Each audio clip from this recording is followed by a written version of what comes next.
آپ دیکھ رہے ہیں MT حسینی نیٹ ورک یوٹیوب پہ۔ اگر چینل پہ نئے ہیں تو چینل کو سبسکرائب بیل آئیکن پہلے ضرور کر لیں کہ آنے والے ویڈیو کا نوٹیفیکیشن مل سکے۔ السلام علیکم ورحمۃ اللہ وبرکاتہ۔ اب ایک بہترین خطاب کرنے کے لیے ہم اور آپ کے بیچ شہنشاہ خطابت حضرت علامہ و مولانا عمر علی مصباحی صاحب قبلہ تشریف رکھتے ہیں۔ ان کی خطاب واقعی میں لاجواب ہوا کرتی ہے، اور حقیقت تو یہ ہے کہ میں کتنی دفعہ ان کی خطاب سنا ہوں، اور جب بھی سنتا ہوں تو دل کی عطا اور گہرائی کے ساتھ سنتا ہوں۔ انشاءاللہ آپ سنیں گے تو آپ کے اندر بیداری بھی پیدا ہوگی، آپ کے ایمان میں بھی پختگی پیدا ہوگی، اور اپنے اندر اصلاح کرنے کی کوشش بھی کریں گے۔ آئیں وقت کا خیال رکھتے ہوئے بیداری کے ساتھ ان کا استقبال کر لیتے ہیں۔ پہلے یہاں سے لے کر وہاں تک اپنے ہاتھوں کو اٹھا کر بولے یا رسول اللہ، یا رسول اللہ، یا حبیب اللہ۔ آئے ان کا استقبال انقطاع کے ساتھ کر لیتے ہیں کہ جہاں غلام نبی تشنا کام بولتے ہیں، بولے سبحان اللہ۔ اور دنوں پر میں اناؤنسر کر رہا ہوں، اور میں کرتا بھی نہیں ہوں، لیکن بہت دن پر کر رہا ہوں، مگر ضروری پر جاتی ہے، کبھی کبھی تو اٹھنا پڑ جاتا ہے۔ آئے بیداری پیدا کرے آپ لوگوں کو۔ صرف بیدار کرنے کے لیے میں کھڑا ہوا ہوں، ورنہ اناؤنسر کرنے کے لیے کھڑا نہیں ہوا ہوں، اور کرتا بھی نہیں ہوں۔ کہ جہاں غلام نبی تشنا کام بولتے ہیں، ساقی تو ساقی ہے جام بولتے ہیں، جہاں بھی سر کٹنے کا خطرہ ہوتا ہے وہاں کوئی اور نہیں، صرف غلام نبی بولتے ہیں۔ سبحان اللہ، سبحان اللہ۔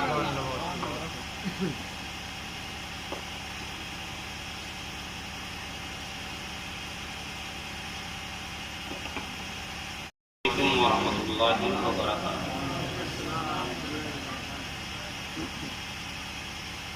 لک الحمد یا اللہ، والصلاۃ والسلام علیک یا رسول اللہ، اما بعد۔ اعوذ باللہ من الشیطان الرجیم، بسم اللہ الرحمن الرحیم، فانکحوا ما طاب لکم من النساء،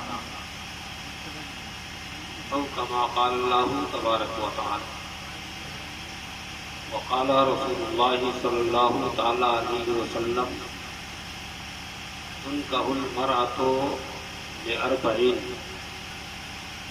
لمالها ولجمالها ولحسبها ولدینها مذکور بذات الدین۔ صدق اللہ مولانا العظیم۔ انتہائی عقیدت و محبت کے ساتھ اپنے اور ساری کائنات کے آقا محمد رسول اللہ صلی اللہ تعالیٰ علیہ وسلم کی مقدس بارگاہ میں درود پاک کا تحفہ پیش کیجیے۔ اللہم سیدنا شفیعنا نبینا مولانا محمد بارک وسلم، صلو علیہ صلاۃ دائما علیک یا رسول اللہ صلی اللہ تعالیٰ علیہ وسلم۔ نہ گل اپنا نہ خار اپنا، نہ یہ ظالم باغباں اپنا۔ ابھی اپنے تئی بھارت کی فضا کو آپ دیکھیں، پھر یہ شعر سنیں، نہ گل اپنا نہ خار اپنا، نہ یہ ظالم باغباں اپنا، بنایا آہ اس گلشن میں ہم نے آشیاں اپنا۔ یہ بستی بھی نہیں اپنی، یہ بیاباں بھی نہیں ہے، یہ بستی بھی نہیں اپنی، یہ بیاباں بھی نہیں ہے، اس دور میں جینے کا اب سروسامہ بھی نہیں ہے۔ ہیں غیر ہی ہر ایک چمنستہ کے وارث، اپنی تو کوئی فصل بہارا بھی نہیں ہے۔ حضرات گرامی، یہ محفل پاک بعد نماز عشاء سے ہی چل رہی ہے۔ اتنی لمبی مدت میں تقریباً 1 بجنے جا رہے ہیں۔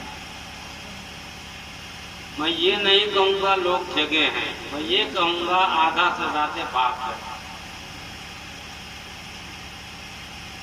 اسے جگنا نہیں کہتے ہیں، اسے نیند کی آغوش میں جانا کہتے ہیں۔ اور ظاہر سی بات ہے، اللہ نے رات آرام کے لیے بنائی ہے، دن کام کے لیے بنایا ہے، تو لوگوں کو آرام کرنا ہی چاہیے۔ ذمہ داری ہماری ہے، فرض ہمارا ہے کہ ہم اس قوم کو صرف یہ نہیں بتائیں کہ اللہ نے رات آرام کے لیے بنایا ہے، بلکہ اس قوم کو موقع بھی دے کہ یہ کچھ آرام کرے۔ کیا سچی بات ہے کہ نہیں؟ یہ ہماری ذمہ داری ہے، اور یہ بڑا افسوس ہوتا ہے اس دور میں کہ ہم اپنی ذمہ داری بھول رہے ہیں۔ یہ ہماری قوم کیا ذمہ داری کرے گی؟ یہ کیا ذمہ داری کو نبھائے گی؟ اس لیے سب سے پہلے ہمیں اپنی ذمہ داری کو یاد رکھنا ہے۔ میں یہ کہنے جا رہا ہوں کہ اتنی لمبی مدت تک، لمبے وقت تک، اب تک آپ نے ایک کتاب کو مت کیا، ایک کتاب کو جو سنا۔ بھارت کی اس فضا میں ابھی ہمارے اور آپ کے لیے زیادہ ضرورت ہے وہ چیزیں سنیں جن چیزوں کو سننے کے بعد آپ کے نبی کا وقار آپ کے دل میں جمے، اسلام کا وقار آپ کے دل میں جمے، آپ اپنے پیغمبر محمد رسول اللہ اور آپ اپنے مذہب اسلام کے تئیں اپنے اندر احساس پیدا کریں، آپ حساس بنیں۔ اور ان چیزوں کے لیے آپ کو کتاب سننا ہوگا، تقریریں سننی ہوگی۔ میں یہ نہیں کہتا کہ نعت خوانی معاذ اللہ کون کہے گا کہ نعت خوانی کیا ہے، لیکن بخاری میں اور باضابطہ میرے عزیز مولانا عبدالحنان صاحب ابھی طالب علم ہیں، اللہ انہیں ترقیوں سے نوازے۔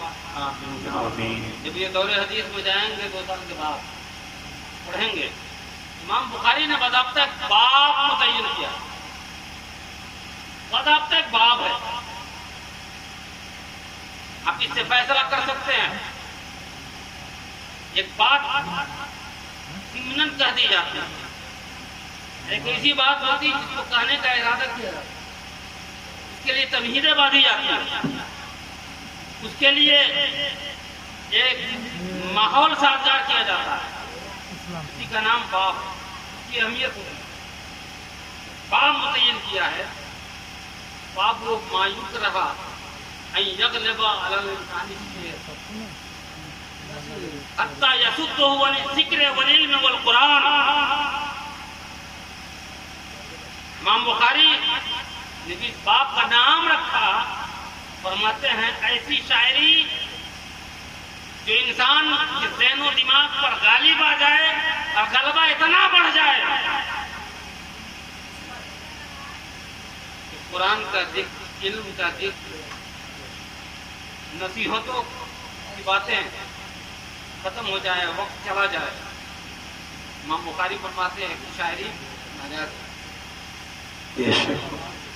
ناجائز ہے۔ اور جہاں تک مناتے نبی کا مسئلہ ہے، مسلم شریف کی ایک حدیث مجھے یاد آئی، میرے نبی نے اپنے صحابہ سے کہا میرے صحابہ مجھے میری نعت سناؤ، اللہ مجھے میری بولیے نا تھوڑا نعت سناؤ۔ اب فیصلہ کیجئے، صحابی وہ مقدس ذات ہے جس نے ایک مرتبہ بس نبی کا چہرہ دیکھ لیا، اپنے وقت کا کوئی قطب ہو، ابدال ہو، افراد ہو، اوتاد ہو، جتنے بڑے مرتبے پر فائز ہو جائے وہ سے زماں بن جائے، ایک چھوٹے صحابی کے رتبے کو نہیں پاتا، چھوٹے صحابی کے رتبے کو نہیں پاتا، چاہے جتنا بڑا ہو جائے۔ مصطفیٰ صحابہ سے بول رہے ہیں مجھے میری نعت سناؤ، نبی سامنے ہے، ذرا تصور کی، صحابہ سنا رہے ہیں، کیا ادب کیا ہوگا، کیا ادب کیا ہوگا۔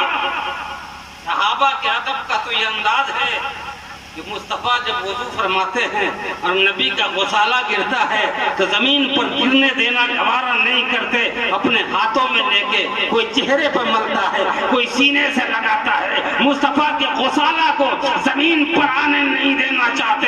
یہ ہے صحابہ کا ادب۔ مصطفیٰ کی بارگاہ میں جب نبی سامنے ہو، نبی کی نعت نبی کے صحابہ گنگنا رہے ہو، کس قدر ادب کا خیال کیا ہوگا، کتنا ادب کا خیال کیا ہوگا۔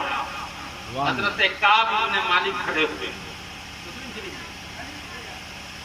نبی پاک کے سامنے نبی کی نعت پڑھی، حدیث کے الفاظ ہیں لم یرضے، نبی نے ناپسند کیا، کتنے ادب کے ساتھ پڑھا، مصطفیٰ نے بولیے ناپسند کیا۔ حضرت عبداللہ ابن رواحہ کھڑے ہو گئے، ہے نا، انہوں نے سنایا، ناپسند ہوا میرے آقا۔ حضرت حسان ابن ثابت بارگاہ رسول کے درباری شاعر کھڑے ہو گئے، اے اللہ کے رسول اب تو مکمل سراپا شعر آ گیا ہے۔ جانتے ہیں میرے پیغمبر نے کیا فرمایا، لا تعجل، حسان میری نعت ہے، میری نعت پڑھنے میں جلدی نہیں کرنا، توجہ پورا نہیں مانیے گا، حدیث پاک ہے، میری نعت پڑھنے میں جلدی نہیں کرنا۔ فَآتِ أَبَا بَكْرٍ فَإِنَّهُ أَعْلَمُ مِنْ أَنْصَابِ قُرَيْشٍ، مجھے میری نعت سنانے سے پہلے ابو بکر کے پاس جاؤ، تم میں جتنے صحابی ہیں سارے صحابیوں میں میری حقیقت کو سب سے زیادہ ابو بکر جانتا ہے، جاؤ پہلے ابو بکر کو میری نعت سنا لے، اگر ابو بکر پرمیشن دیتے پھر آ کے میری نعت بے شک۔ یہ نعت ہے، یہ نعت ذرا خیال کیا جائے، لحاظ کیا جائے۔ آج اس نعت خوانی کے شوق میں یار بڑا افسوس ہوتا ہے، بلکہ کبھی کبھی تو آنکھوں سے آنسو آتے ہیں کہ ہم نے کچھ سیکھا بھی نہیں، اسلام سے قریب ہونا تو دور کی بات، اسلام کی تعلیم سے بھی قریب نہ ہو سکے، اور بہت ساری چیزوں کو ہم نے گنوا دیا۔ کل کا ہی ایک حادثہ، میں اسے حادثہ کہوں گا، میرے بغل میں شکرہولی ایک بستی ہے، ایک آدمی کا انتقال بامبے میں ہوا۔ کیا آج تقریریں کم ہوتی ہے؟ بولیے دیانتداری کے ساتھ بولیے نا، جب محفلیں کم ہوتی ہے، سننے کا موقع کم ملتا ہے، لیکن افسوس میری قوم، افسوس آج سننے کا وہ انداز نہیں، سننے کا وہ جذبہ نہیں، وہ طریقہ نہیں، بس ہمیں تو ہر چیز منورنجن کے اعتبار سے چاہیے۔ نتیجہ یہ ہوتا منورنجن تو مل جاتا، دین نہیں مل پاتا، منورنجن مل جاتا، ہماری طبیعت خوش ہو جاتی، ہمیں احکام اسلام نہیں مل پاتا، اسلام کی تعلیم نہیں مل پاتی۔ اگر تعلیم اسلام کا روشناس ہوتے یہ دن دیکھنے کو نہ ملے۔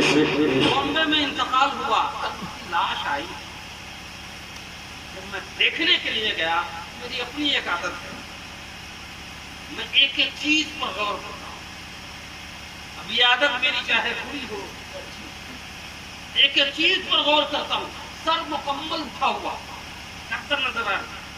اگر احکام اسلام سیکھے ہوتے، دین سیکھے ہوتے، تو کم سے کم مرنے والے کا چہرہ مرنے کے بعد قبلہ کی طرف کر دیا ہوتا، سوار دیا ہوتا، اس کا قبلہ کی طرف چہرہ ہوتا کہ نہیں ہوتا کہ نہیں ہوتا؟ اتنی تقریریں ہو رہی، کیا سیکھا؟ اتنی محفلیں ہو رہی ہیں، کیا سیکھا؟ سمجھ میں آتا ہے ہماری قوم کو منورنجن مل رہا ہے، سیکھنا نہیں مل رہا ہے، تعلیم نہیں مل رہی۔ ہم اور آپ جانتے ہیں کہ ہم مسلمانوں کے یہاں قبلہ کا کیا احترام ہے کہ نہیں؟ سب کچھ جانتے ہیں، بس جو کہا جاتا ہے کہ کس کی تم کو کتنے سال تک دفن کر دو اور اس کے بعد نکالو تو ویسی کا ویسی۔ آج وہ حال ہمارا ہوا کہ نہیں ہوا؟ یار سنیے، تقریریں اور روز ہوتی ہیں بہت لمبی لمبی، لیکن ہمیں وہ تاریخ بھی یاد آ رہی ہے۔ ہمارے اسلاف اگر ایک جملے کی تقریر کرتے تھے تو اس کا اثر کیا ہوتا تھا معلوم ہے؟ 850 سال تک ہمارا پرچم بلند ہوتا تھا۔ تاریخ کا پنا پلٹنے کی کوشش کرو۔ جب حضرت طارق بن زیاد نے اندلس کی سرزمین پر اپنا لشکر اتارا، صرف 60,000 کلمہ پڑھنے والے کی جماعت ہے، پردیس میں جا رہے ہیں۔ تصور کے ساتھ نہیں ہے، پردیس میں جا رہے ہیں، طاقت سے ٹکرانے جا رہے ہیں، بڑی حکومت سے ٹکرانے جا رہے ہیں، 60,000 کا لشکر ہے، پیچھے کوئی مونس و غمخوار بھی نہیں، مدد کی کوئی امید بھی نہیں۔ حضرت طارق بن زیاد نے اپنے لشکر کو دریا پار کرایا ہے، ادھر حکم دیا کشتیاں چلا دو۔ 60,000 کے لشکر نے کہا یہ کیسا سپہ سالار ہے، پتہ نہیں کس جاہل کو سپہ سالار بنا دیا گیا، میرے سر پر مسلط کر دیا گیا، ہم پردیس میں ہیں، میرے پاس طاقت و قوت کی بھی کمی ہے، لشکر کی بھی کمی ہے، اگر میدان میرے خلاف آیا دریا پار کرنے کے لیے کشتیاں بھی نہ رہیں گی، یا تو میں آگے بڑھ کے مروں گا یا پیچھے پلٹوں گا تو دریا میں ڈوب کر مروں گا۔ یہ اتنا ناکارہ سپہ سالار مجھے ملا۔ جب یہ خبر حضرت طارق بن زیاد کو ملی، حضرت طارق بن زیاد نے ایک جملے کا خطاب کیا، لحق کے بولو سبحان اللہ، پیار سے بولو، ایک جملے کا خطاب کیا، او مجاہدو، او اسلام کے شورو شیرو، سنو، میں اس لیے نہیں آیا ہوں کہ میں یہاں سے پیٹ دکھاؤں، اس لیے آیا ہوں کہ یا تو اسلام کا پرچم بلند ہوگا یا پھر اسی دھرتی پر اسلام کی راہ میں ہمارے لہو گریں گے، ہمارا وجود مٹے گا۔ قسم کھا کے کہتا ہوں، تاریخ کا پنا پلٹنے کی کوشش کر مسلمان، طارق بن زیاد کے اس ایک جملے نے لشکر کے رگوں میں وہ محبت والا خون گرم کر دیا کہ اسی 60,000 کی قلیل جماعت نے اندلس کی سرحد و سیما پر ایسا پرچم گاڑا، ایسا پرچم گاڑا کہ سارے 800 سال تک بڑی شان سے اسلام کا وہ پرچم لہراتا رہا اور کبھی سر نگو نہ اٹھا۔ نعرے تکبیر، نعرے رسالت، مسلک اعلیٰ حضرت، پیغام اسلام، جشن شادی خانہ آباد۔ آپ کا سوال ہوگا یار آج ہم بھی تو بڑی کوشش کرتے ہیں کہ نہیں کرتے؟ تقریریں بہت سنتے ہیں، نعرے بہت لگاتے ہیں، کہاں کچھ ہوتا ہے؟ ایک جملے میں کیوں ہو گیا؟ تو کہنا پڑے گا، دل سے جو بات نکلتی ہے اثر رکھتی ہے، پر نہیں طاقت پرواز مگر رکھتی ہے۔ لوگوں ارے دل سے سنو، ایک ہی جملہ صحیح، دل سے سنو، دل میں جگہ دینے کی کوشش کرو۔ سنو، ارے جملے سننے کے لیے اگر تیرے دل کا دروازہ کھلا ہوگا تو آج بھی تمہارا وہی دل ہے، تمہارا وہی جذبہ ہے، تمہاری وہی شان ہے، لیکن اس دروازے کو بند کر کے سنو۔ سنو گے، سنتے سنتے تمہارا وجود مٹ جائے گا، کچھ ہونے جانے کو۔ اس لیے بھارت کی سرزمین پر جتنا ہم نے آوازیں بلند کر لی ہے، شاید کسی قوم کو اتنی آوازیں بلند کرنے کی ضرورت نہیں پڑی۔ یہ بولیے نا، جتنا احتجاج ہم کیا کوئی کیا، جتنی مرتبہ سڑکوں پر ہم نکلے اور اب تک نکلنا ہے، کسی قوم کو نکلنا پڑا، کیا ملا؟ کیا ملا؟ بھارت کے ایوان بالا میں ہمارے اسلام سے کھلواڑ ہو گیا، کچھ کر پائے؟ ہمارے تمہارے نبی جناب محمد رسول اللہ صلی اللہ علیہ وسلم کے ناموس پر آئے دن حملے ہو رہے ہیں، غلیظ حملے ہو رہے ہیں، کچھ کر پا رہے ہو؟ بولو نا، کچھ کر پا رہے ہو؟ نہیں ہو پا رہا ہے۔ جبکہ سنو، حضرت امام مالک فرماتے ہیں نبی کی عظمت پر حملہ ہو اور مسلمان چپ رہے، اس مسلمان کو مر جانا چاہیے، زمین کو خالی کر دینا چاہیے، زمین کے بوجھ کو ہلکا ہے نا۔ لیکن کچھ ہو پا رہا ہے، کیوں؟ وہ تو سب رہا ہے لیکن دل سے نہیں رہا، اس لیے کبھی دل سے سننے کی کوشش کیجیے۔ درود پاک پڑھیے، اللہم صلی علی سیدنا مولانا محمد البارک وسلم صلو علیہ السلام علیہ یا حبیب اللہ۔ میں نے قرآن پاک کی آیت کا ایک ٹکڑا پڑھا، ہمارا تمہارا رب فرماتا ہے فَانكِحُوا مَا طَابَ لَكُم مِّنَ النِّسَاءِ، نکاح کرو اس عورت سے جو عورت تمہیں بھائے، اچھی لگے۔ سب سے پہلے یہ طابہ پر غور کریں، طابہ طیب سے ہے، جس کا معنی ہے صاف ستھرا، اچھا، عمدہ، بہتر۔ ہمارے یہ حدیث ابھی تازہ علم ہے، ہم لوگوں کا تو علم بوڑھا ہوگا، تو درگاہ چھوٹ بھی گئی۔ یہ کہیں گے ماموں جان صرف طیب ہی کا مطلب اچھا نہیں ہوتا ہے، ستھرا نہیں ہوتا ہے، طاہر ایک لفظ ہے، اس کا بھی مطلب قریب قریب وہی ہوتا ہے، صاف ستھرا، اچھا، پاک، اچھا، سیدھا۔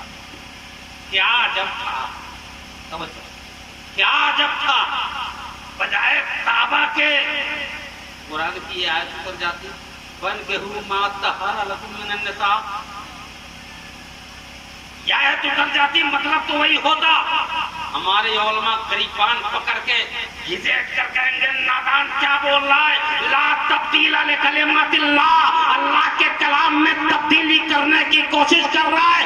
رب کے کلام میں ایک زبر زیر جزم تشدید بلکہ ایک حرف کی بھی تبدیلی نہیں، جو تبدیلی کرے گا اسلام سے خارج ہو جائے گا، مسلمان کہلانے کے لائق نہیں رہے گا۔ کیا تو دیکھتا نہیں اسی دھرتی پر، اسی سرزمین پر ابھی زیادہ دن نہیں ہوئے، اگرچہ پہلے سے وہ بگڑے فرقے کا تھا، قرآن کی 26 آیت نکالنے کی کوشش کی، تبدیلی کرنے کی کوشش کی، تو ایسا اسلام نے نکالا، ارے کم سے کم بنام مسلمان کہلاتا تھا، اسلام میں اپنے آپ کو کہتا تھا، لیکن ایسا نکالا گیا کہ اب وسیم سے تیاری بن گیا۔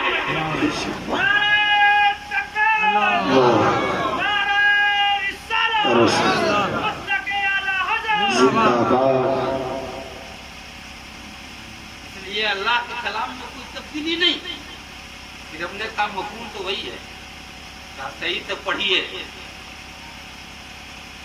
آپ کا علم پرانا ہو گیا ہے، بہت سارا علم بھول بھی گئے، تھوڑی سی تبدیلی ہے، تھوڑا سا فرق ہے۔ ہم نے کہا بابو میرے عزیز کیا فرق ہے؟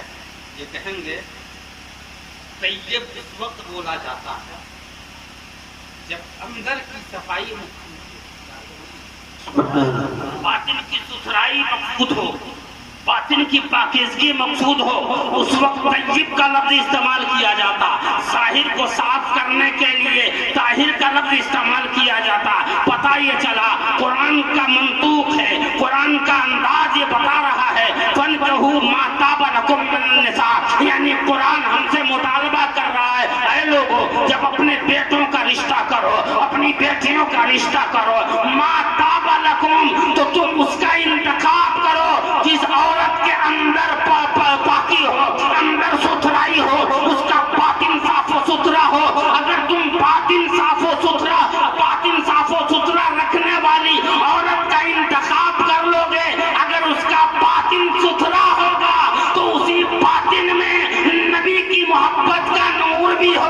اسی باطن میں مصطفیٰ کے پیار کا جذبہ بھی ہوگا، اس باطن میں اسلام کے احترام کا جذبہ بھی ہوگا، اور جب یہ ساری چیزیں ہوں گی تو پھر تمہارے گھر میں اسلام کی لہریں بہیں گی، اسلام کی شان کے پرچم۔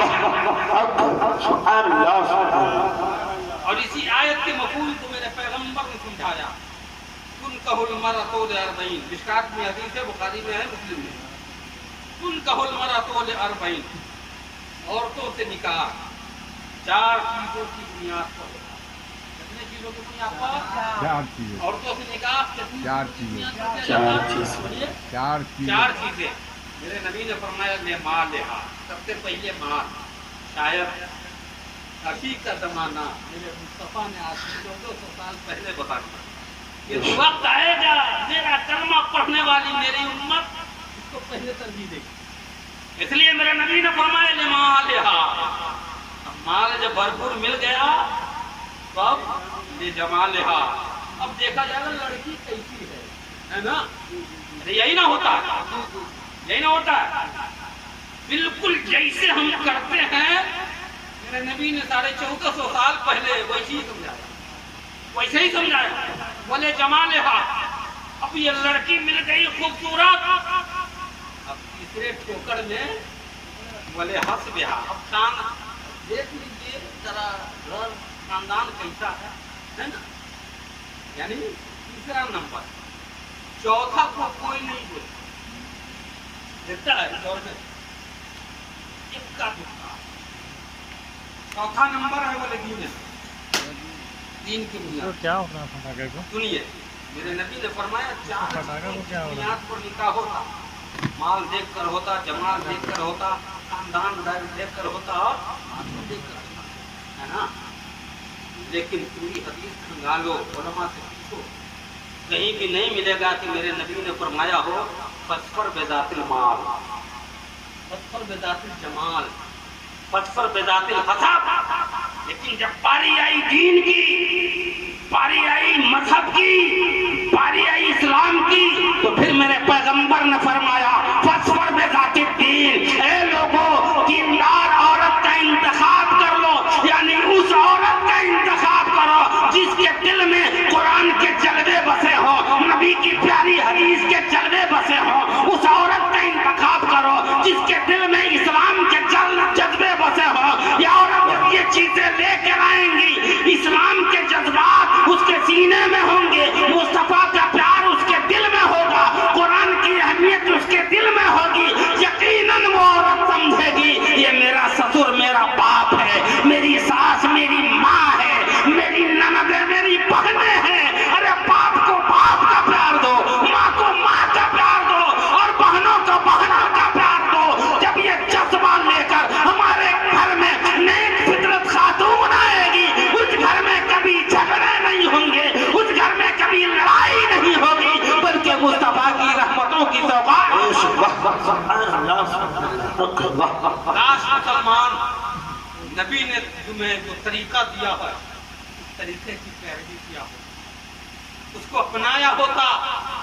آج سینہ تان کے ہم کہتے ہیں مسلمان ہے، کلمہ پڑھ لیا، اتنا سرخاب کا پڑھ لگ گیا کہ اسلام کا مذاق تو اپنے کردار سے اڑاتا جا، بس تو کلمہ پڑھتا ہے، بہت بڑا قابل ہے، بہت بڑا قابل ہے، اتنا بڑا قابل ہے کہ 57 ملک پانے کے بعد ہی کوئی عزت نہیں، کوئی وقار نہیں ہے، کوئی عظمت نہیں ہے، جو چاہتا ہے جہاں چاہتا ہے جیسے چاہتا ہے ہماری عزتوں کو نیلام کر رہا، وہ بھی نہیں کر سکتے، آپ بھی نہیں کر سکتے۔ اقبال نے کہا تھا نہ سمجھو گے تو مٹ جاؤ گے اے ہندی مسلمانوں، تیری داستان تک بھی نہ ہوگی داستانوں میں۔ آج سے 100 سال پہلے اقبال نے کہا تھا، آج ان چیزوں کا نظارہ مل رہا ہے، دیکھنے کو مل رہا ہے۔ او مسلمانوں، ارے بزرگوں کی یہ باتیں جو سنتے ہو، یہ سننے کے لیے نہیں ہے، دل میں اتارنے کے لیے ہے، عمل کرنے کے لیے ہے، اپنی زندگی سنوارنے کے لیے ہے، اپنا معاشرہ۔ خلیام اپنے نبی کے قول سے غداری، خلیام مصطفیٰ پیارے جناب محمد رسول اللہ صلی اللہ علیہ وسلم کی اطاعت اور پیروی سے غداری، اور پھر کہتے ہیں سینہ تان کے مسلمان۔ یاد رکھ، نبی سے کی پیروی کرنے والا کبھی ذلیل نہیں ہوتا، مصطفیٰ کی محبت کو دل میں بسانے والا کبھی ذلیل نہیں ہوتا۔ تاریخ کا پنا پلٹنے کی کوشش کر، حضرت مثنى ابن حارثہ، عراق کا، ایران کا وہ علاقہ جسے عرب عراق کہا جاتا، ایران کے دو علاقے، جیسے تمہارے ہندوستان کے دو علاقے، ایک نارتھ انڈیا، ایک ساؤتھ انڈیا، ایک اتری ہندوستان اور ایک دکنی ہندوستان، اسی طریقے سے فارس کے دو علاقے، ایک کا نام عراق عجم اور ایک کا نام عراق عرب۔ ایران کی سرزمین عراق عجم کہلاتی تھی، اور یہ عراق موجودہ بغداد وغیرہ کی سرزمین یہ عراق عرب کہلاتی تھی۔ مثنى ابن حارثہ نے اسلام کا کلمہ پڑھ کے اسلام کی اشاعت کے لیے اپنے فوج کی، اپنے لشکر کی چھوٹی ٹیکڑی تیار کر لی ہے، اور عراق عجم پر، عراق عجم والوں کو چنوتی دیتے جا رہے ہیں، عراق عجم کو کے سامنے اپنا اسلام پیش کرتے جا رہے ہیں۔ جب عراق عجم کے لوگوں نے، بلکہ یہ کہو وہاں کے بادشاہ کسریٰ نے مسلمانوں کی جماعت پر جو ہے ظلم و ستم کے پہاڑ توڑے ہیں، تو حضرت مثنى ابن حارثہ نے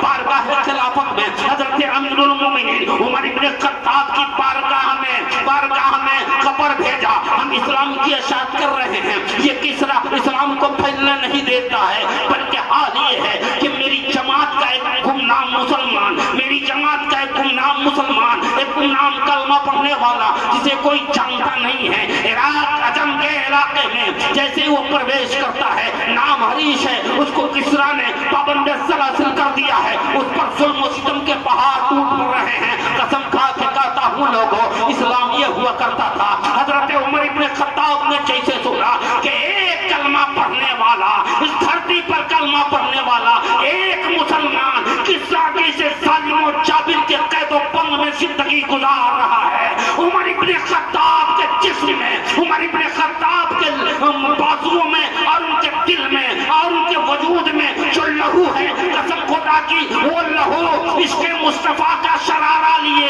عشق مصطفیٰ کا شرارہ لیے ایسا گرم ہوا، ایسا گرم ہوا، کہا سنو ایک کلمہ پڑھنے والا صحبتیں چھین رہا ہو اور ہم مدینے میں امن و امان کے ساتھ ہو، یہ اسلام نہیں سکھاتا۔ حضرت خالد ابن ولید کو لشکر دیا، کہا خالد جاؤ لشکر لے کے جاؤ، اور تمہیں جتنی لشکر کی ضرورت پیش ہے، جتنی جانوں کی ضرورت پیش ہے، ان جانوں کو گوا کر کے کلمہ پڑھنے والے ایک حریش کو ظلم و استبداد سے چھٹکارا دلاؤ۔ حضرت خالد بن ولید گئے ہیں، جب گئے ہیں پہلی جھڑپ ہرمز کے ساتھ ہوتی ہے، پہلی جھڑپ میں ہرمز کے ساتھ 3 لاکھ کا لشکر ہے، حضرت خالد بن ولید نے 3 لاکھ کو بے خوف کی طرح اکھاڑ پھینکا، دوسرا لشکر آیا اسے بھی اکھاڑ پھینکا۔ اب یہاں پر میں آپ کی توجہ دلانا چاہتا ہوں، جیسے کسریٰ کو خبر معلوم ہوئی، پے در پے خالد نے ہمارے اتنے بڑے لشکر کو، 2 لشکر کو بے خوف کی طرح اکھاڑ پھینکا ہے اور اسے اس کے وجود کو مٹا دیا۔ جانتے ہو اب زمانہ جب اپنے اوپر چنوتی دیکھتا ہے، زمانہ جب اپنا مقابل دیکھتا ہے تو پھر وہ ہیلے بناتا ہے، وہ چالاکیوں سے شیر کرنے کی کوشش کرتا ہے۔ پوری دنیا میں اگر کوئی فریبی قوم ہے تو وہ یہود کی قوم ہے، یہودی قوم ہے۔ آج بھی قوم یہود بڑی ہی چالاک اور بڑی فریب دینے والی قوم ہے، اور پوری دنیا میں اسلام کے خلاف جتنی بھی تنظیمیں ہیں، چاہے وہ RSS کی تنظیم ہو، بجرنگ دل کی تنظیم ہو، موساد کی تنظیم ہو، یا مسلمانوں میں وہابیت کی تنظیم ہو، دیوبندیت کی تنظیم ہو، رافضیت کی تنظیم ہو، چکڑالویت کی تنظیم ہو، یہ جتنی بھی تنظیمیں اسلام مخالف ہیں یا پیغمبر کی عظمت پر حملہ کرنے والی تنظیمیں ہیں، یہ ساری تنظیمیں اسی تنظیم یہود کے کوکھ سے جنم لینے والی ہے۔ کسریٰ نے ایران کی دھرتی پر آواز دیا، او یہودیوں تیرے فریب کا جواب نہیں، تیرے مکر کا جواب نہیں، ہم بڑی مصیبت میں پھنس گئے ہیں، ہم بہت پریشانی میں پھنس گئے ہیں، آؤ اس مصیبت سے ہمیں نجات دلاؤ۔ ایران کی دھرتی پر 7 لاکھ یہودی جمع ہوئے ہیں، اب یہودی آپس میں باتیں کر رہے ہیں کہ سنو اسلام کو مٹانے کے لیے قرآن جلا دیا جائے، اسلام مٹ جائے گا۔ محمد عربی جناب محمد رسول اللہ صلی اللہ علیہ وسلم کی شان میں گستاخیاں کرنے کے بعد مسلمانوں کو وصیت ملے گی، مسلمان یہاں سے بھاگ جائے گا۔ لیکن کسرا بول رہا ہے ارے سنو، ابھی جو مصیبت آئی اس سے ہمیں نجات دلاؤ۔ بالاتفاق یہودیوں نے کہا وہ لشکر جو مدینہ سے آیا ہے، لشکر کا سپہ سالار خالد ابن ولید بڑا زیرک لگتا ہے، بڑا ہوشیار لگتا ہے، بڑا چالاک لگتا ہے، کسی ہیلے سے خالد کو قتل کر دیا جائے، کسی ہیلے سے اس کی گردن کاٹ دی جائے، یقیناً یہ لشکر لوٹ جائے گا۔ اتفاق ہو گیا۔ اب اس اتفاق پر تصدیق کا جمع بنانے کے لیے یہودیوں کا پادری کھڑا ہوا ہے، وہ بولے گا قوم مانے گی، وہ بولے گا قوم تسلیم کرے گی۔ لوگوں پادری کھڑا ہو گیا لیکن سر جھک رہا ہے، زبان گم ہو رہی ہے، بغل میں کسرا بیٹھا ہے۔ کسرا بول پڑا پادری بولتے کی نہیں ہو، تم بولو تیری قوم مانے گی۔ کہا بادشاہ لگتا ہے اس مجمع میں کوئی ایسی طاقت بیٹھی ہے جو مجھے بولنے نہیں دیتی، کوئی ایسی طاقت بیٹھی ہے جو میرے سر کو اٹھنے نہیں دیتی۔ کہا کون سی طاقت ہے؟ کہا لگتا ہے اسلام کی طاقت یہاں آ گئی ہے، کوئی مسلمان آ گیا ہے۔ کسرا بول پڑا، پادری پاگل ہو گیا، ارے 7.5 لاکھ کا یہودیوں کا مجمع ہے، کیا مسلمان انسان نہیں ہے؟ کیا انہیں اپنے جان کی پرواہ نہیں ہے؟ وہ اپنے وجود کو بچانے کے لیے وہ یہاں کیوں آئے گا؟ کیا اسے ڈر نہیں ہے؟ کہا نہیں بادشاہ، کوئی مسلمان ہے جو مجھے بولنے نہیں دیتا۔ او مسلمانوں ذرا غور کرو، تمہارے شانیں کیا تھی، تمہاری عظمتیں کیا تھی؟ کسرا نے کہا پھر اسی مسلمان کو اٹھاؤ تو صحیح۔ کہا بادشاہ یہاں زبان گنگ ہے، میں اٹھاؤں کیسے؟ اتنے میں کسرا کھڑا ہوا اور کھڑا ہو کے کہتا ہے اے مسلمان، تو جس نبی کا کلمہ پڑھتا ہے اس نبی کا واسطہ دیتا ہوں، تو جہاں ہے وہیں کھڑا ہو جا۔ جیسے نبی کا نام آیا، آج نبی کو گالیاں دی جاتی ہے، بھر پیٹ کھا کے گھر میں سوتے ہو، تمہارے کانوں پر جوئی بھی نہیں رہتی، لیکن وہ نبی کا دیوانہ صرف نبی کا وسیلہ سنا ہے، نبی کا واسطہ سنا ہے، مجمع میں کھڑا ہو گیا، ہاتھ بلند کر دیا اور کر کے کہا کسرا میں ہوں اپنے مصطفیٰ کا غلام، لحظ کے بولو میں ہوں اپنے نبی کا غلام، میں ہوں مسلمان۔ اتنا سننا تھا۔ کسرا کہتا ہے مسلمان تیرے جذبے کو سلام، تیری ہمت کو سلام، تیری قوت کو سلام۔ مسلمان میرے قریب آ، میں تم سے کچھ پوچھنا چاہتا ہوں، میرے قریب آ، میں تم سے کچھ معلومات لینا چاہتا ہوں۔ وہ مسلمان لہک کے کہتا ہے نادان، تو اب تک نشے میں ہے، حکومت کی کرسی پا کر نشے میں ہے، تمہیں معلوم نہیں میرے پیغمبر نے فرمایا ہے کہ مسلمان جب تک میری اطاعت کا قلادہ اپنے گلے میں ڈالے رکھے گا اسے کہیں جانا نہیں ہے۔ وقت کے نمرود کو آنا پڑے گا، وقت کے شداد کو آنا پڑے گا، وقت کے حامان کو آنا پڑے گا، وقت کے فرعون کو آنا پڑے گا۔ کسرا اب تک میرے نبی کی محبت اور نبی کی پیروی کا قلادہ میرے گلے میں ہے، میں نہیں جاؤں گا۔ ضرورت ہے تو آ جا، ضرورت ہے تو آ جا۔ لوگوں تاریخ کا پلڑا پلٹنے کی کوشش کرو۔ کسرا اپنی کرسی کو چھوڑا ہے اور چھوڑ کے مسلمان کے قریب گیا ہے، کہا اے مسلمان تیرا نام کیا ہے؟ تیری ہمت کو سلام، تو اپنا نام تو بتا۔ وہ مسلمان کہتا ہے میرا نام سنے گا، سننے کی طاقت نہیں ہے تیرے پاس، اپنے آپ کو سنبھال نہیں سکتا ہے، نہ تو سنبھال سکتا نہ تیری قوم سنبھال سکتی۔ کہا نہیں ذرا تو اپنا نام تو بتا دے، اب تو نام سننے کا شوق مجھے ہے، جلدی سے اپنا نام بتا دے۔ اتنا کہنا تھا، مسکرا کے نوجوان کہتا ہے نادان ابھی بھی پتہ نہیں چلا، ارے جس خالد کو قتل کرنے کے لیے 7 لاکھ یہودیوں کو جمع کیا ہے میں ہی وہ خالد ہوں۔ زور سے بولو میں ہی وہ خالد ہوں۔ اے لوگوں یہ ہماری کامیابیاں تھی، مصطفیٰ کی اطاعت کا پٹا میرے گلے میں تھا۔ 7 لاکھ کے مجمع میں تنہا کھڑے ہو کر جب ہم نے اپنی اطاعت کا سکہ جمایا ہے تو پیارے تاریخ بتاتی ہے وقت کا نمرود تھرایا ہے، وقت کا فرعون تھرایا ہے، وقت کا حامان تھرایا ہے، لیکن آج کیا ہے؟ پوری دنیا میں، دنیا کے خطے خطے میں کلمہ پڑھنے والے آباد ہیں، لیکن انہیں اذیت ناک سزائیں دی جا رہی ہے، ان کے نبی کو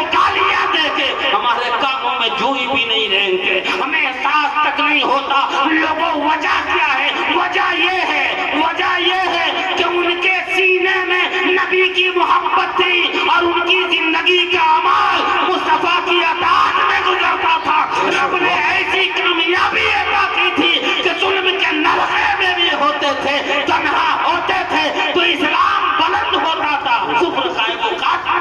سبحان اللہ سبحان اللہ. نعرہ تکبیر, نعرہ رسالت, مسلک اعلی حضرت عصمت مصطفیٰ, جشن شادی خانہ آبادی. نعرہ تکبیر, نعرہ رسالت. اور مسلمان مانے ہمیں نہیں چاہیے یہ سب چیزیں. یار کم سے کم ایک بیٹا ہے, اس بہانے گاڑی مل جاتی ہے, یہ مولوی اس کو بھی چھیننے آ گیا ہے نا بھائی, یہ مولوی اسے بھی چھیننے آ گیا, یہ اسلام اسے بھی چھیننے آ گیا. آج ہم عمل سے یہی نہ بولتے, زبان سے نہیں عمل سے یہی نہ بولتے. دیانتداری کے ساتھ بتانا, انصاف کے ساتھ بتانا. یہ ڈیبیٹ کا زمانہ ہے, ہر چھوٹی چھوٹی باتیں آج ٹی وی پر بیٹھ کر ہو رہی. بس زبان قسم کے اینکر موجود ہیں نا. مسلمانوں کو بھی بلایا جاتا, جاہلوں کو 5,000 روپیہ دے کر یہ دین بیچتے ہیں ہے نا, مولوی بن کے دین بیچتے ہیں. بلایا جائے, اب بلا کے پوچھا جائے آپ سے یہ شادی جو کرتے ہو کیا ہے, آپ سینہ تان کی کہیے گا میں نے نبی نے فرمایا نکاح کہیے گا نا, نکاح میری سنت ہے, میرا طریقہ ہے, کہیے گا کہ نہیں کہیے گا, میرا نبی کا طریقہ ہے. اگر انجنا اوم کشف جیسی زبان کو یہ انکر ملے پترکار اور یہ کہہ دے کیا تیرے نبی کا طریقہ بیٹا بیچنا ہے, کیا تیرے نبی کا طریقہ بیاہ کے نام پر توشک رجائی لینا ہے, کیا تیرے نبی کا طریقہ شادی کے نام پر موٹر اور کار لینا ہے, کیسا طریقہ ہے تیرے نبی کا؟ بول کیا جواب ہوگا؟ ارے بولیے نا, ہے آپ کے پاس کوئی جواب؟ کوئی جواب نہیں. آخر کس چیز نے آپ کو خاموش کیا, کس چیز نے آپ کے سامنے آپ کے پیغمبر کی توہین کروائی؟ آپ سب کہو گے ہمارے کردار میں, کہو گے کہ نہیں؟ آپ سب کہو گے ہمارے عمل میں. یار ہمارا عمل تو اس لیے تھا کہ زمانہ ہمارے عمل کو دیکھے تو جھک کے سلام کرے. زمانہ ہمارے کردار کو دیکھے تو ہمارا کردار اپنے دل میں اتارنا. یہ ہمارا کردار ہوا کرتا تھا. آج ہمارے کردار سے ہمارے نبی کی عزت سلامت نہیں, آج ہمارے کردار سے ہمارے پیغمبر کی عظمت سلامت نہیں. کیسے مسلمان ہو, کیسے مسلمان ہو؟ قرآن کہتے ہیں اطیعوا اللہ و اطیعوا الرسول, اللہ اس کے رسول کی پیروی کرو, اللہ اس کے رسول کے طریقے کو اپناؤ. آپ کہو گے اللہ و رسول کے طریقہ اور پیروی میں ہمیں کیا ملنے والا, ہمیں کیا ملنے والا؟ لوگوں میرے دل سے پوچھو, او جہیز کے لالچیوں میرے دل سے پوچھو, گاڑی کے لالچیوں میرے دل سے پوچھو, توشک رجائی بستر کے لالچیوں میرے دل سے پوچھو. میرے سسر نے بغیر مطالبہ کیے مجھے وہ دیا تھا جتنی میری اوقات نہیں, لیکن ملا کیا؟ 10 منٹ میں چل کر بھوسے ہو گئے, سب خاکستر ہو گئے. لیکن یاد رکھو مصطفیٰ کریم سرور کائنات کی اطاعت اور پیروی یہ ایسی چیز ہے جس پیروی میں کبھی آگ نہیں لگتی, بلکہ لگی ہوئی آگ پیروی کے صدقے میں خود لگی ہوئی اطاعت کے صدقے میں بجھ جاتی. لوگوں مصطفیٰ کے کردار کو اپناؤ, کیا ملے گا؟ قرآن کہتا ہے اطاعت سے کیا ملے گا؟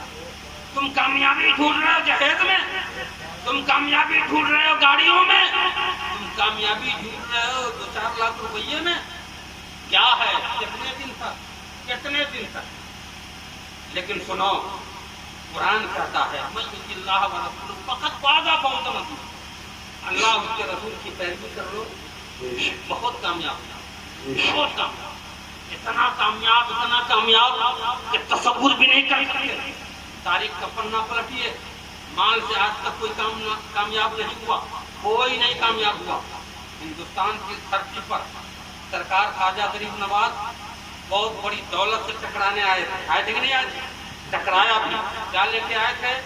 ہمارے علماء کہیں گے وہ پیاسا تھا، پانی پینے کا جانے نہ تھا، بس یہی ایسا تھا۔ کھانے پینے کے لیے مٹی کا برتن تھا، بس یہی لے کر آئے کچھ تھا ضروری ہے نا۔ تقریر مت سنیے، اب ضرورت ہے ان چیزوں کو سننے کی، اب ضرورت ہے ان چیزوں کو سننے کی۔ بہت تقریریں کر لی، بہت تقریریں سنی ہم نے، یہی لے کر آئے نا۔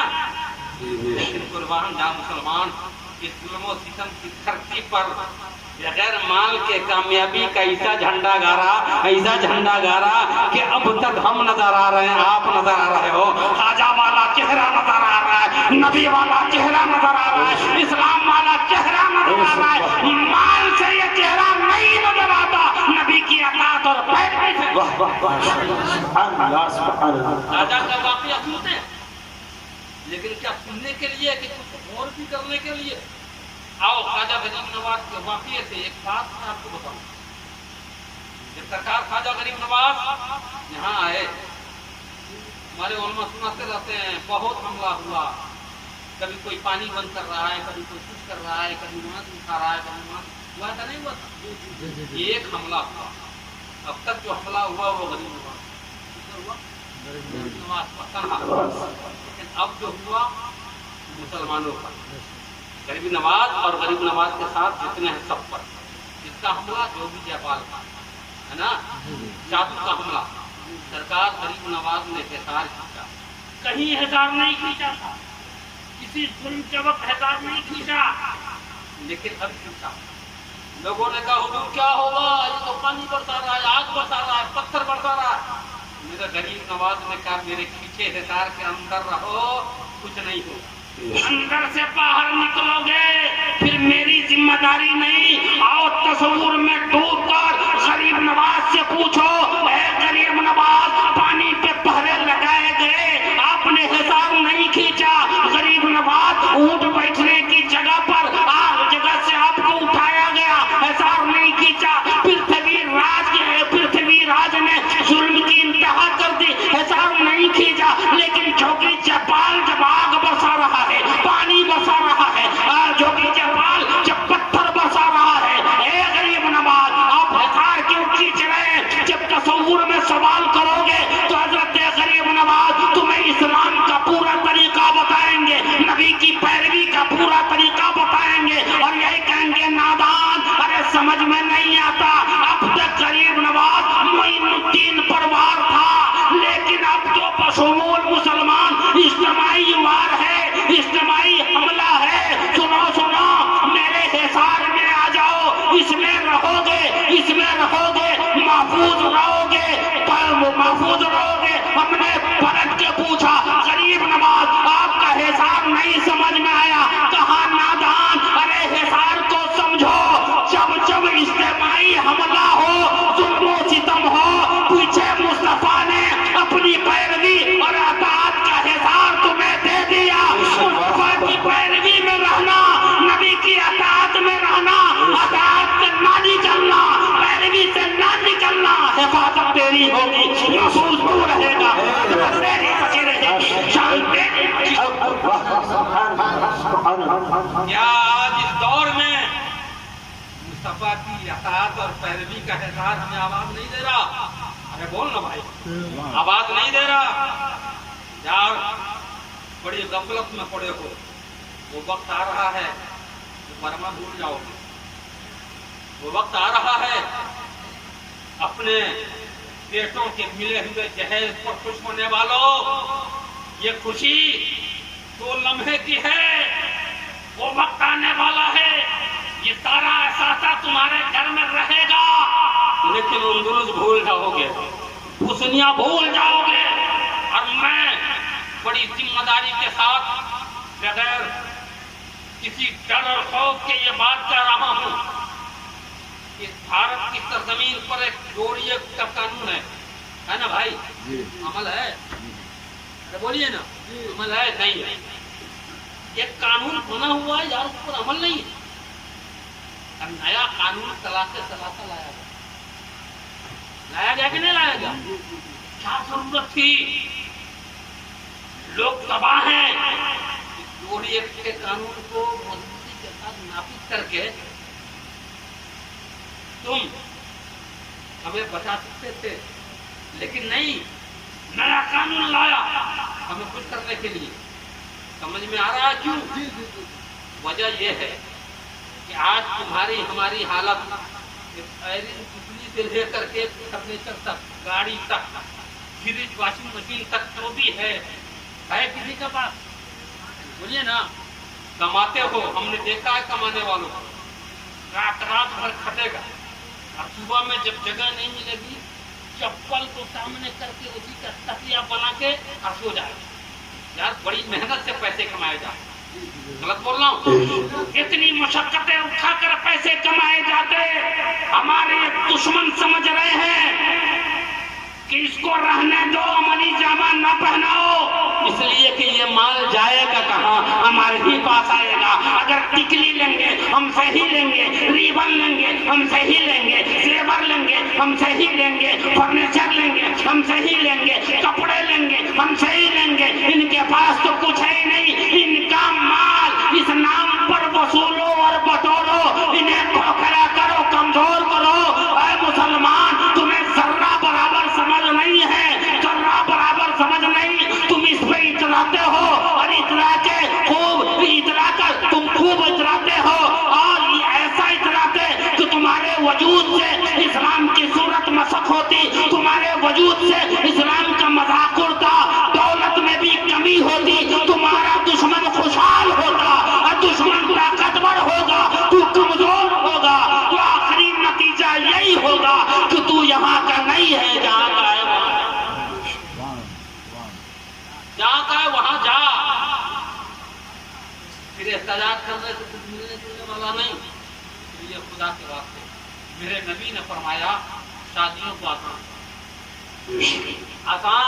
اتنا آسان، اتنا آسان کہ روئے زمین سے زنا کا تصور بات ہے، زنا کی سوچ ہی مٹ جائے. اتنا آسان کرنا کیا مسلمان کرنے کو تیار ہوگا؟ مصطفیٰ کی پیروی میں، نبی کی اطاعت میں. بولیے نا، ان کے جو ہم غلام تھے، خلق کے پیشوا رہے، ان سے پھرے جہاں پھرا، پھر آئی کمی وقار میں. لوگوں، آج تھوڑی سی اگر لالی آ جاتی تو ہمارے قدم زمین پر نہیں رہتے. ہمارے سینے میں، ہمارے دل میں فرعون کی سوچ انگڑائی لینے لگتی، ہمارا دماغ نمرود والا دماغ بن جاتا. لیکن مسلمان، ہم زیادہ سے زیادہ کسی حلقے کا ایم پی بن سکتے ہیں، ہم سانسد بن سکتے ہیں، لیکن اسی دھرتی پر ایک ایسا شہنشاہ گزرا ہے جو 12 لاکھ مربع میل کا تنہا شہنشاہ ہے، جسے خلیفۃ المسلمین عمر ابن خطاب کہتے ہیں. حضرت عمر ابن خطاب رات کے سناٹے میں مدینے کی گلیوں سے گزر رہے ہیں. ایک جھوپڑے سے آواز آتی ہے، بیٹی رات کا سناٹا ہے، کوئی دیکھنے والا نہیں ہے، اٹھ جا، دودھ میں پانی ڈال دے، دودھ بڑھ جائے گا، ہمارے پیسے بڑھ جائیں گے. بیٹی کہتی ہے، امی تمہیں معلوم نہیں، امیر المومنین نے منع کیا ہے. ماں کہتی ہے، بیٹی امیر المومنین کو رات کے سناٹے میں کیا خبر کہ ہم اپنے گھر میں کیا کر رہی ہیں. بیٹی کہتی ہے، امی امیر المومنین کو پتا ہو نہ ہو، لیکن عمر ابن خطاب کا خدا وہ سوتا نہیں ہے، وہ تو دلوں کے دھڑکن کو جانتا ہے. ہم نے عمر ابن خطاب کا کلمہ نہیں پڑھا ہے، بلکہ ہم نے کلمہ پڑھا ہے. تو عمر کے خدا کا کلمہ پڑھا ہے، محمد کے خدا کا. توجہ، اتنا سنا جس نے امیر المومنین مسجد نبوی میں آئے شکرانے کے سجدہ ادا کیا. اے اللہ، تیرا شکر ہے میری حکومت میں تو نے اتنی نیک فطرت شہزادی پیدا کی. تیرا شکر ہے مالک. صبح کی سفیدی میں ادار ہوئی، اپنا ایک کارندہ بھیجا، کہا مدینے کے فلاں نکر پر چلا جا، ایک جھوپڑے میں ایک بوڑھی عورت ہے، ایک جوان شہزادی ہے، دونوں کو میرے پاس حاضر کر. کارندہ گیا ہے، کہا بارگاہ خلافت سے بلاوا آیا ہے، جلدی چلو. بوڑھیا جیسے سوچتی ہے زمین سے پیر اور کیوں نہ کس کے؟ عمر تو وہ ہے جس کا نام سنتے ہی ابلیس پناہ مانگے، ہے نا؟ بڑے بڑے تورما، بڑے بڑے سرکس ان کے نام سے لڑ جائے، کسرا کانپ جائے، روم پر زلزلہ آ جائے، یہ بوڑھیا کیوں نہیں کانپے؟ چڑھتی ہوئی پہنچی، امیر المومنین بلایا ہے، حضرت امیر المومنین نے مسکرا کے کہا میرے ساداتو میرے قریب آؤ، زور سے بولو یار، قریب آؤ۔ امیر المومنین کے سارے شہزادے قریب آئے۔ آج غریب ماں باپ کو اگر بیٹیاں ہوتی ہیں یار، رات کی نیندیں قربان، تکیے کی گلاب بھیگ جاتے، لیکن قربان جاؤ یہ نبی کے پیروکار تھے۔ بیٹی کی ماں غریب ہے، خود سے آگے بڑھ کے کہتی ہے امیر المومنین میں جھوپڑے میں رہنے والی، آپ 12 لاکھ مربع میل کے شہنشاہ، میں اس لائق نہیں کہ میری بیٹی آپ کے بیٹے کے نکاح۔ حضرت امیر المومنین فرماتے ہیں میرے بیٹو تم میں سے کوئی خوش نصیب ہے جو اس شہزادی کو اپنے نکاح میں قبول کر کے باپ کے دل کو ٹھنڈا کر جائے؟